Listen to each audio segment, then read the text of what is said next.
When you're beating around the bush, there's nothing better than some cast iron cookware for sheer versatility. Doesn't matter whether you're cooking on a stove or a fire, cast iron takes anything you can chuck at it and lasts for years with a bit of love. So after a few weeks away, I've dug mine out of the truck and yep, they're showing a bit of rust. No dramas, that's pretty normal. Best way to sort them out is with a stainless steel scrubber, a big shake of salt and a dash of water. Never use soap on cast iron, unless you like your tucker tasting like bath water anyway. Give the insides a couple of goes and finish up with a decent rinse. If the water looks clean, you're ready to dry it out. And don't worry about the outsides too much, your truck will bang them clean.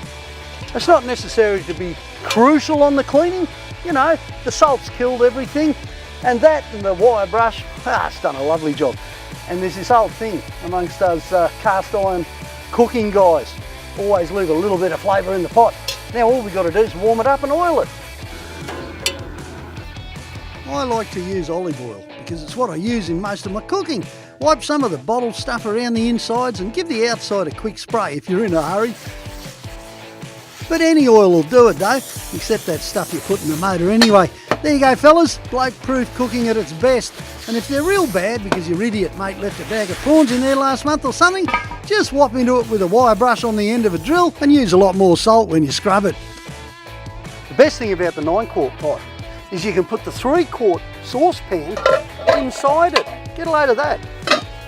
Put the lid on, you've got the whole lot in one go, ready to go camping, and I am right now. This is going to be great.